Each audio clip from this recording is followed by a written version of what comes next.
Welcome back, Daydreamers. This is Justin, your ragtag daydreamer, and today we're going to continue our series of how to make this crap kit better. So what we have here is the RMS-099 Rick Diaz, piloted by Quattro, who was definitely not Char. Quattro. And I mean, it's coming out pretty cool. I mean, there's definitely some shapes and some things that maybe need some fine tuning. If you look at this guy right here, yeah, there's some slip spots and things like that from where I was doing some more panel lines. Overall, though, I think it's looking pretty good. The cleanup phase is going to happen right after we've done most of our modifications to this, including drilling with a pin vise, which I don't think I'm going to cover because that's pretty self-explanatory. You just pick a spot, drill, done. If you have a pin vise, you have a pin vise. If you don't, you don't. And I really don't know a better way of getting those clean little spots done without a pin vise. So if you guys are interested in learning more about how to use a pin vise, leave a comment and I'll get to it. Today, though, we are talking about how to use Pla-plate. So I want to go through the basics here with you guys and just let you see a little bit about how you can cover up some of your scrapes and scratches that you've done with the scribing tool. I'll show you guys some of that stuff right here. You can see, I mean, it's still dirty. It's still a dirty kit. But you can still see some places where I got a little off the line, I scratched and that kind of thing with the plastic. More than likely, once we prime, there's not going to be any seeing that. But just in case, I want to make sure this gets fixed, and I show you guys how to get it fixed. So let's start by taking some of this guy apart here. Again, I'd say let's start with with these pieces right here. The apron, the front apron. Okay, so what I think I want to do here is essentially at this front apron, I want to make a strip that goes down right there. And I can butt that against the line that I've drawn here, so that it covers up that. Now it will cover up a little bit of our seam line that we did there, but you know, you just go with it. A big thing that I noticed whenever I was first learning how to get into woodworking was that it was less about doing things right the first time as much as it was and how to fix your mistakes that you make. So that's a good mistake. Let's see what we can do to fix it. Okay. So put these guys aside here. All right. Now you can see I've already cut on this guy a little bit right in there. So this is a piece that's been used, and you can see it's almost paper thin. It really is. This is one of the smaller cuts. I'm not exactly sure how thin this is. Let me check. 0.010 would be this thickness. So yeah, that's what we're going to go ahead and use. And the cool thing is if we need to beef it up, we can beef it up. So really cool trick. Regular old scissors does wonders with this stuff whenever you have it this thin, because you can get your rough shape, and it's pretty groovy. And the thing is, especially with some of these pieces with a hard edge or hard line edge like this is going to have, you don't have to be just perfect. And I'll show you why in just a moment. Yeah, that looks pretty good. Yeah, with something this thin, and because it has straight lines, that's going to be easy to cut around. You don't have to be perfect. You just need to make sure that you have one good edge, and if you don't have one good edge, then make sure you break out the straight edge and really get a good edge on one of these sides, and that's going to really help you out. Another thing we're going to use is Tamiya thin, extra thin. Tamiya extra thin.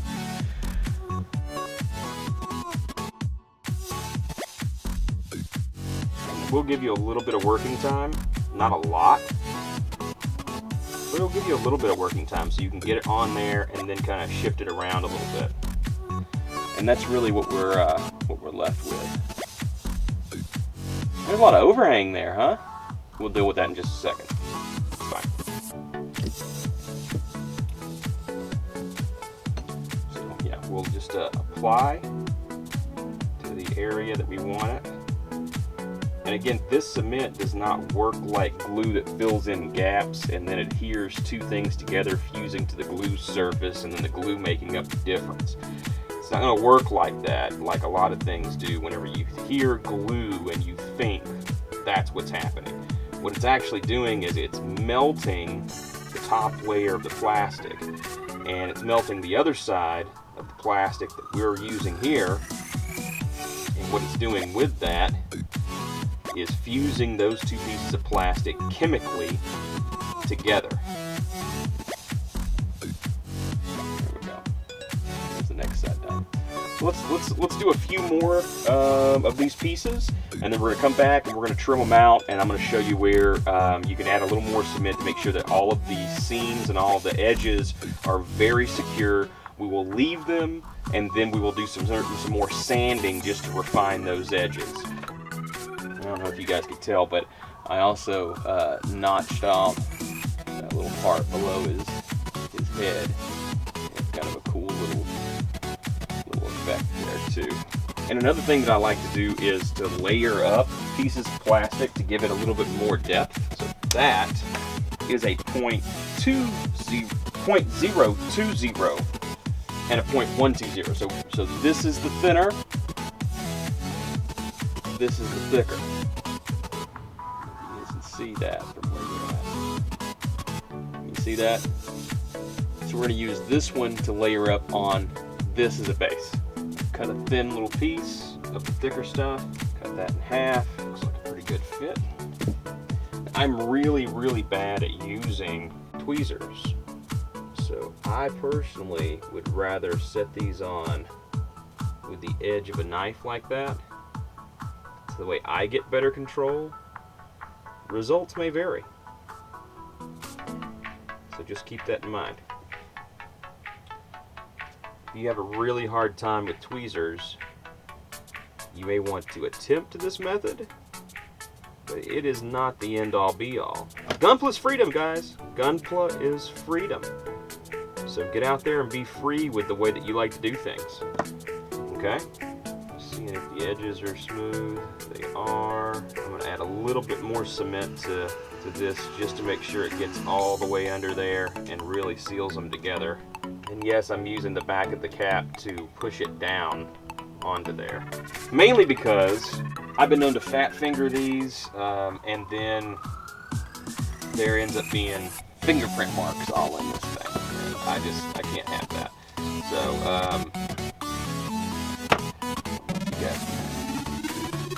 like I say, I don't know if you guys can see this a lot. I don't know who's answering me in this room alone where I sit and do my nerdy little models. Okay, so that's what we've got. And again, this is not, it's not straight, okay, but it's pretty much parallel. They're pretty much the same shape and size and everything like that. They're about as close as I can get it without getting the plate, the Pla-plate that is exactly the same size that I know. And again, this is pure, like, off the cuff, kind of easier standards of customization. It's not something where I'm trying to show you guys how to win the World Cup from building this thing. Okay, I'm just trying to show you how to make it better. That's it. More interesting to look at by better. That's all. Let's see about these guys. They feel pretty good. So what we're gonna do is, and you'll notice I love using this hobby knife for everything. So what I really like to do is I'll take this knife and I'll run it down the side of the piece, and I will cut the Pla-plate even. Now the good news is the Pla-plate is much more pliable because part of it has soaked up the tamiya glue, which remember is a solvent, because it is melting those plastics together.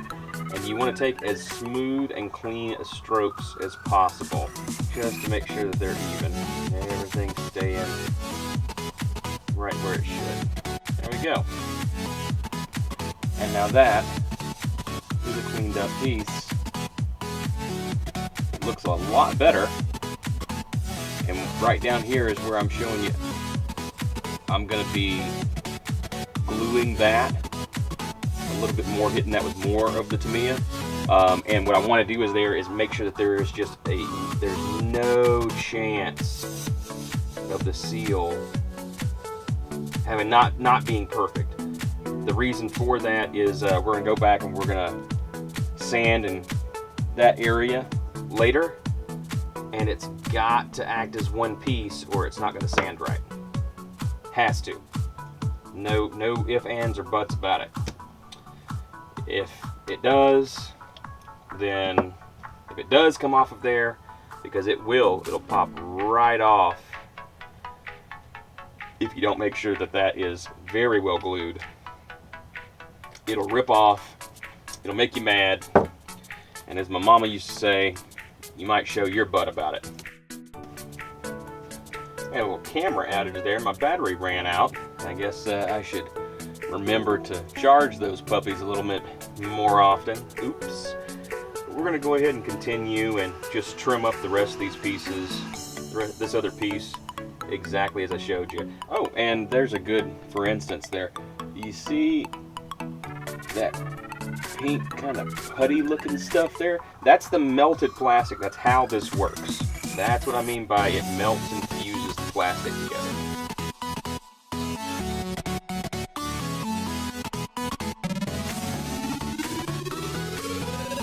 We're going to have to disassemble this guy a little bit more. By the way, this is what I mean by a crap kit. I mean, look at the way this goes in. Like, it's just... When's the last time you saw that? It was just a peg on the head that went down instead of a ball socket. Like, what is that? Am I just not used to like Xeon or Mono Eye kits or what? The cool thing is, this does come up and you have the little guns in there. I mean, that's pretty cool, right? But yeah, what the hell is that?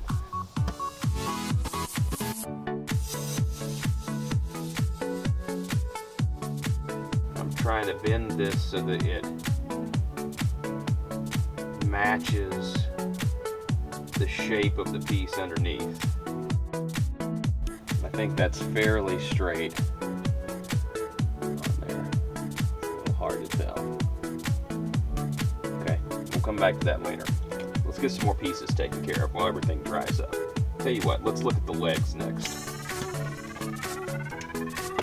Now, one of the things I really like to do, I personally think it makes a kit pop. This is the thicker stuff again. I think it makes a kit really, really pop is by taking a couple of pieces and getting them just right. And I mean just right. Kind of eyeball measure this right here. We're still a little bit thick. Still a little bit thick on that. That's fine. We really want to get right there. I think we've just about done that. It's just going to need to get trimmed up a little bit. I'm trying to hold this as tight as I can and just trim pieces, smaller pieces. What I've noticed is sometimes this is a failure, sometimes you're good to go. And it all depends on how good you hold these pieces. If I knew a better way than to hand hold these in a really tight little pinch, I wouldn't do it. So if you've got something and you want me to show the world, or at least my subscriber base, don't be shy. Let me know. Ooh, okay. So you got a little bit of gap on the sides too. Okay.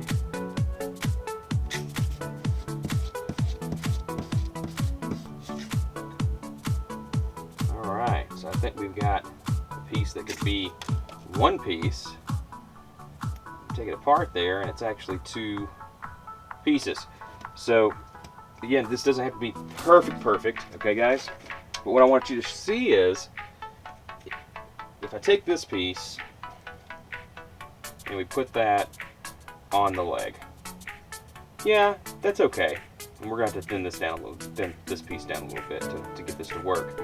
So let me take a look at what it's going to be like on here. It's going to be like right here. And this is on top. We're really not going to see that very much, so let's move it down a little bit. Let's get it over in this area a little bit. His knee's not really coming back past this, so why don't we just use this area? What do you say? I think that's fair. Oh yeah, we can do that. Okay, so let's get it down here somewhere. Let's get it right in there. That's fine. I think that's gonna look good. Yeah, let's do that. So one of the things to consider is, where is your line here? Okay, where's that going to be if we cover that up and give it a little more plating? And it looks like it'll be about right there. That's what it looks like. Okay. A lot of this is eyeballing, guys. A lot of it's eyeballing. Don't take it too seriously. Gunpla's freedom.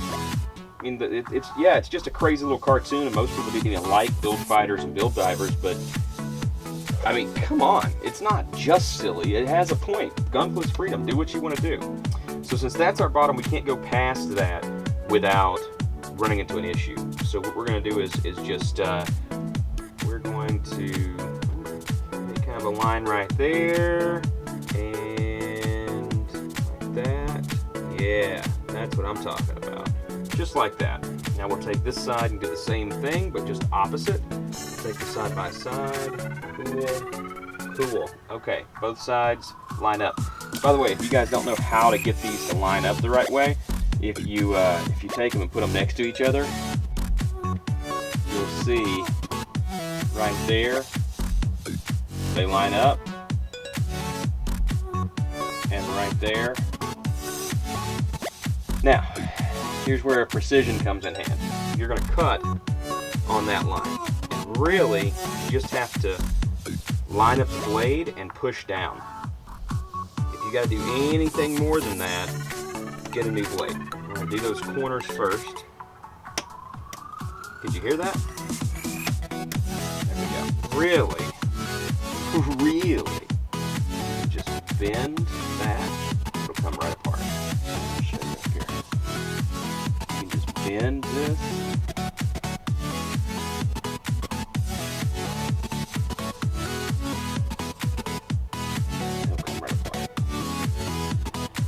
Help you make as straight a line across there as you can.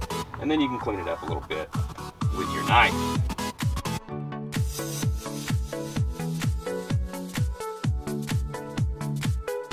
There's a little groove cut in that, and that's going to give us some pretty cool effect. So what we want to do is place the bottom one down first, and since they are matching like that, we've still got our line. I think I would like the inside to be a little lower. There we go. And as you can tell there, all of our pieces are covered by doing that. Okay. So let's get a base coat of the Tamiya thin just over the area that we want to cover. Set this bad boy down. Get it centered as much as possible, and you kind of make your own little notch when you do that. I'm going to glue down to the next part because I'm already seeing some trails of liquid plastic coming off of my fingertips. I'm just going to use this blade, that's flat side, to help me push this down.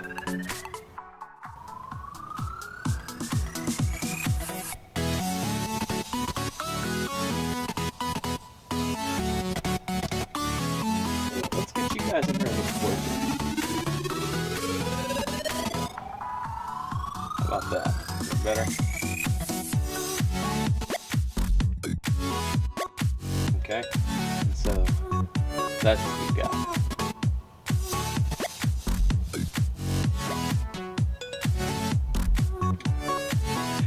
so just finishing some more trimming on this kit. I'm gonna go ahead and end this video right here. There's a lot to adding Pla-plate to things, and it's very involved, and it really is dealer's choice on how it is you want to apply Pla-plate to your kit. What's gonna look good? What's not gonna look good? What do you personally feel is aesthetically pleasing? Now the methods behind it, and making sure that you have the Tamiya cement, and that you are making sure that once things are trimmed up, as I am doing here, and then adding more cement to make sure that everything is sealed before you sand flush and those kind of things. I find it to be a pretty labor intensive and a long process, but I've also found success in doing it this way. So again, I'm no expert, guys. You know, it's something I like to do. It's a hobby. Have fun with it. If this is frustrating you whenever you try to do this stuff, you know, stop. Don't do it. Have fun with it, okay? Have fun. But I know I got this kit. I've had other kits, and they've just not been good sometimes.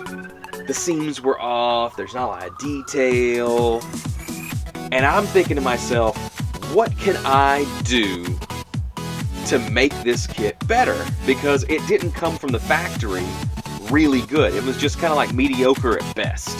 This is what this series is all about. That's why we are improving this Rick Diaz kit. So if you've enjoyed any part of this today, if you want to see how this kit turns out, don't forget to subscribe and hit the notification bell for updates whenever I post new videos. I will be vlogging my trip to Japan, and if you want to keep up with that Japan trip, even if it's in picture form, please like my Instagram page. It's in the show description below. So until next time, Daydreamers, I've been your ragtag daydreamer, Justin. Go out there and build more Gunpla. Most of you... Wow.